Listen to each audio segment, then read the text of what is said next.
Баршаңызға сәлем, менің каналыма қош келдіңіздер. Бүгін біз сіздермен осындай әдемі, ерекше әрі дәмді, әрі оңай дайындалатын бекер саусақтары деп аталатын үлпілдек тортты бірге дайындайтын боламыз. Сондықтан да видеоны соңына дейін қарап отырыңыздар.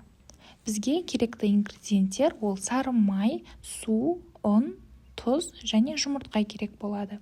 Ең алдымен газға қоятын ыдысымызға, яғни асты қалың ыдысымызға сары майды саламыз, оның үстіне шым-шым тұзды, оның үстіне суды құямыз да, енді осы ыдысты аламыз да газға қоямыз. Газдың асты міндетті түрде жоғары отта тұруы керек. Массамыздың барлығын жақсылап тұрып араластырып отырамыз. Біздің сары майымыз толыққанды еруі керек. Ингредиенттердің толық барлық нақты мөлшерін описание бөліміне қалдыратын боламын. Міне біздің массамыз осылай қатты болып қайнауы керек. Қарасаңыздар, сары майымыздың барлығы еріді. Енді оттың астын өшіреміз де ұнды салып жақсылап тез-тез араластырып аламыз.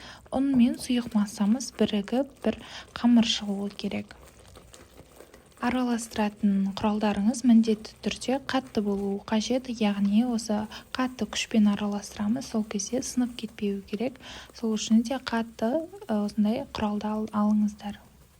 Құрметті көрермен, егер де сіз менің каналыма алғаш келіп отырған болсаңыз, міндетті түрде каналымды жоғалтып алмас үшін тіркеліп алыңыз. Өйткені менің каналымда өте оңай әрі дәмді бір жасағаннан шығатын рецепттер өте көп.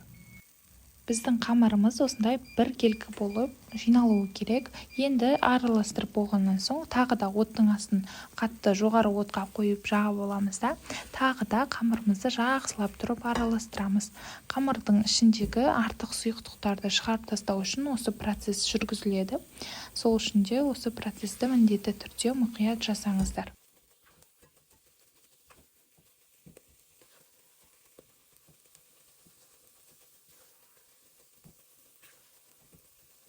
Араластырып тұрғанда қазанның астына, яғни ыдысымыздың астына кішкене қата бастайды. Сол кезде оттан алып басқа ыдысқа көшіретін боламыз.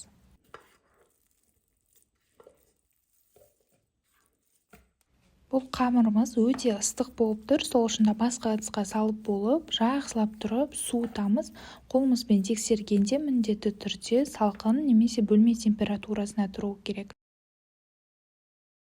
Міне менің қамырым суыды. Енді осы суығаннан соң жақсылап тағы бір араластырып жібереміз біркелкі етіп.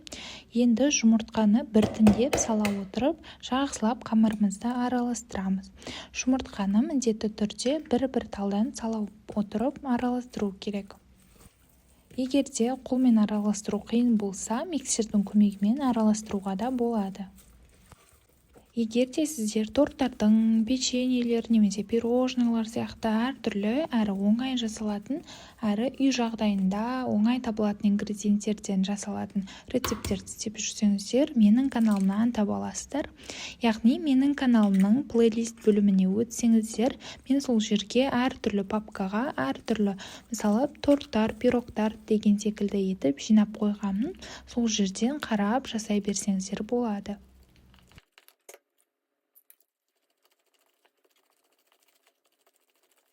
Біз қамырға жұмыртқаны қосқан сайын қамырдың консистенциясы кішкене жұмсарып, кішкене сұйыла бастайды.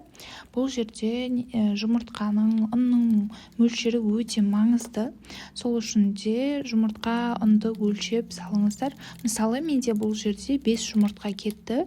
Өйткені менің жұмыртқаларым кішкентай болды. Егер де сіздердің жұмыртқаларыңыз үлкен болса, мысалы 4 немесе тағы 6 мысалы кетуі мүмкін. Осындай қамыр қатты қою немесе қатты сұйық емес, осындай кішкене ғана созылып тұруы керек. Егер де бұндай консистенцияға жетпесеңіздер, қатты қою болса немесе қатты сұйық болса болмайды. Енді қамырымызды өзімізге ыңғайлы болу үшін кондитерлік қапшыққа салып аламыз. Кондитерлік қапшық болмаса, қатты пакетті де қолдансаңыздар болады. Пісіретін табамызға осындай пергамент қағазын төсеп аламыз да, жаңағы кондитерлік қапшыққа салып алған қамырымызды енді сығып салатын боламыз.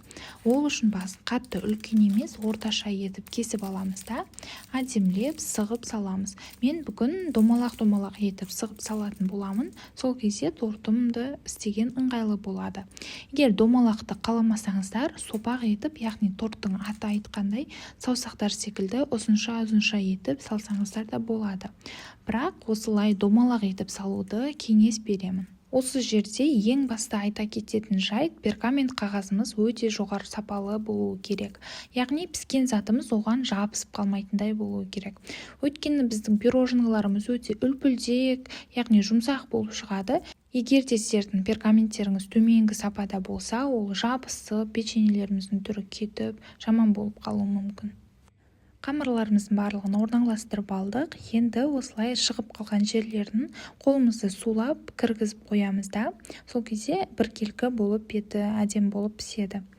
Пирожныларымызды 180 градуста қызып тұрған пеште 25-30 минуттай пісіріп аламыз. Қарап тұрыңыздар, қатты күйіп пісіп кетпесін. Міне осындай әп-әдемі үлпілсек, жұп-жұмсақ, топ-томалақ печенькелері дайын болып шығады. Ендігі кезекте кремін дайындаймыз. Ол үшін бізге қаймақ, қант және ванильді қант керек болады. Ең алдымен ыдысымызға қаймақты салып аламыз. Біздің қаймағымыз міндетті түрде майлылығы өте жоғары болуы керек. 25 немесе 30 арасында болуы керек.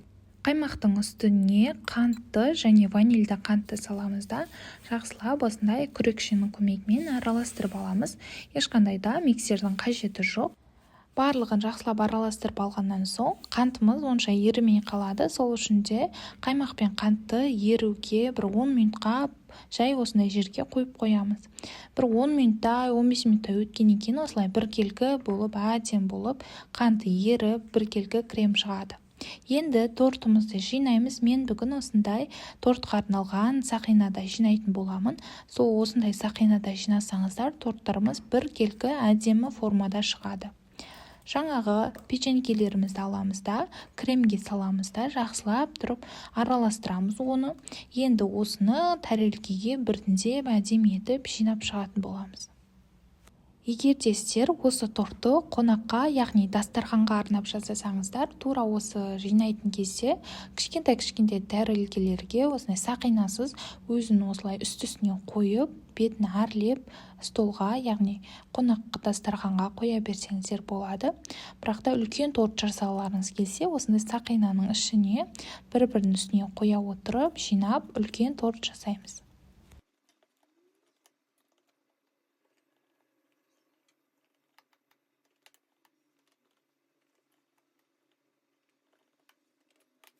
Менде сақинаның диаметрі 22 см болды, яғни 22 диаметрлі тортқа арналған құраммен жасағандықтан 22 диаметрлі сақинада жинаймын.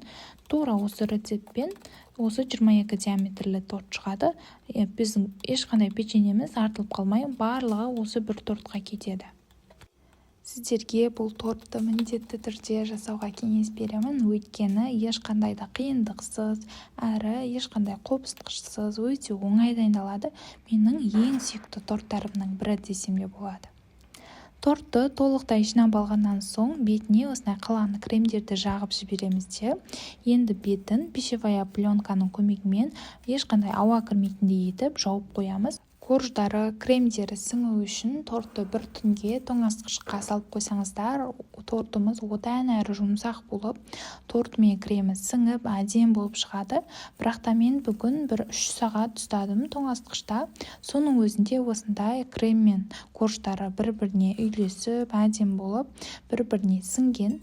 Енді тортымызды жаңағы сақинадан шешеміз. Ол үшін өте абайлап, осындай пышақтың көмегімен шешетін босатып аламыз да, сақинаны алып тастаймыз. Енді қалауларыңызша әсемдей берсеңіздер болады. Мен бүгін осындай кондитерлік қапшыққа шоколадты ерітіп алдым да, осылай шоколадты әдемі етіп, ұзынша етіп, узор салып, әдемлеп, сәндеп шықтым. Осы шоколад салып болғаннан соң бетіне әртүрлі жаңғақтар немесе әртүрлі жеміс-жидектерді қойып жіберсеңіздер, одан әрі әдемі болып кетеді. Міне осымен біздің әп-әдемі, түрі де әдемі, дәмі де әдемі тортымыз дайын. Біздің тортымыздың кесілуін қараңыздаршы, өте жұмсақ, күшті болып кесіліп жатыр.